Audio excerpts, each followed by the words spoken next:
Telangana cinema చరిత్రను అక్షరబద్ధం చేస్తూ doctor Ponnam Ravichandra గారు రచించిన తెలంగాణ సినీ ప్రస్థానం పుస్తక పరిచయ సభ హైదరాబాద్ లోని ఫిలిం నగర్ కల్చరల్ సెంటర్ లో ఘనంగా జరిగింది.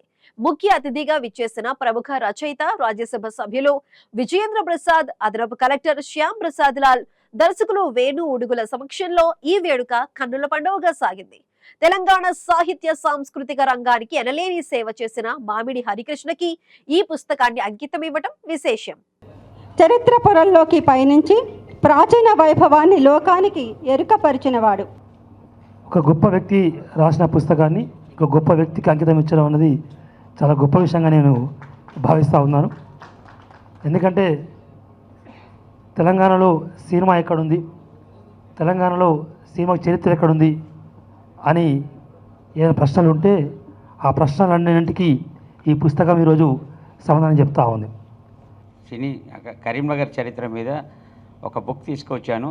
అప్పుడే పైడి జయరాజ్ కరీంనగర్లో పుట్టాడు, కరీంనగర్లో ఉన్నాడన్న విషయం తెలుసుకొని ఆయన గురించి మరుగున పడిపోయి ఉంది 2005లో. ఇది ఎలా బయటికి తీసుకురావాలనే తపనతోటి చాలామందిని కలిశాను. ఎక్కడ కూడా ఆయనది ఒక్క ఫోటో, గూగుల్లో ఒకటే ఫోటో, ఏం మెటీరియల్ లేదు. అటువంటి సమయంలో వాళ్ళ బాంబేలో ఉంటున్న వాళ్ళ రిలేటివ్స్ని పట్టుకొని రామ్మోహన్ నాయుడు అనే మిత్రుడితోటి ఇక్కడి నుండి అక్కడి వరకు వెళ్ళి వాళ్ళ మనమడు కూతురుని తీసుకొని చాలా సంపాదన, ఎన్ని ఫోటోలు అంటే వేలాది ఫోటోలు బీబీసీ వాళ్ళు చాలామందికి ఇచ్చాను. ఇప్పుడు ఇవాళ గూగుల్లో ఉన్న ఫొటోస్ అన్నీ పైడి జయరాజ్కి సంబంధించినవన్నీ నేను ఇచ్చినవే అవన్నీ. అట్లాగే దాని మీద టేబుల్ బుక్ వేసాను.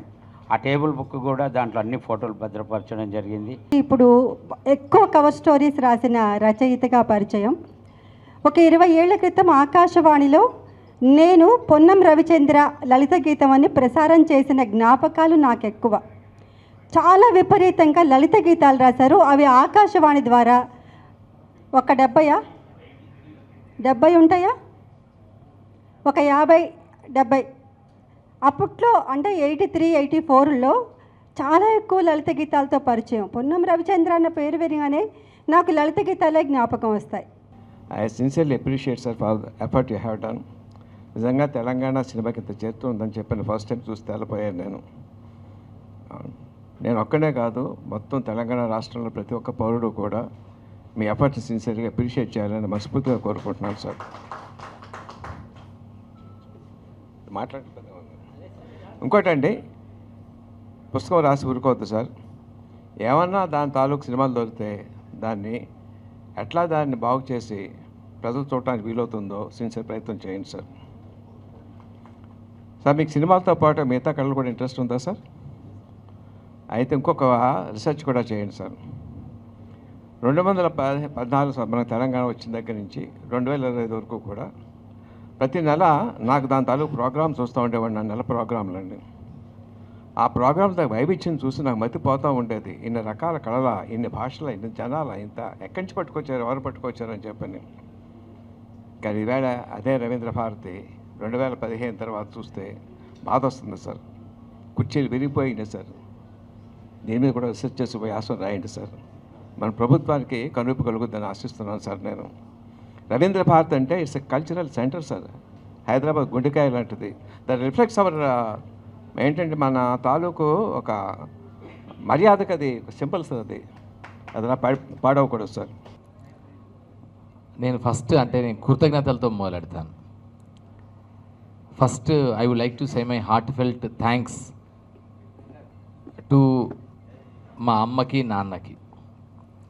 నేను ఇప్పుడు ఇక్కడ ఉన్నానంటే సినిమాలు, సాహిత్యం, సంగీతం, నృత్యం, నాట్యం, అలాగే జర్నలిజం కానీ, పత్రికలు కానీ, ప్రతి అంశం పట్ల ఒక 360 డిగ్రీస్ పర్స్పెక్టివ్లో చూడాలి అనే ఆసక్తి పుట్టడం వెనుక, రావడం వెనుక ప్రధాన హేతువు, మూలధాతువు మా అమ్మ, నాన్న. మా అమ్మ చదువుకున్నది, నాన్న కూడా బాగా చదువుకున్నవాడు, తను డాక్టర్, అదొకటి.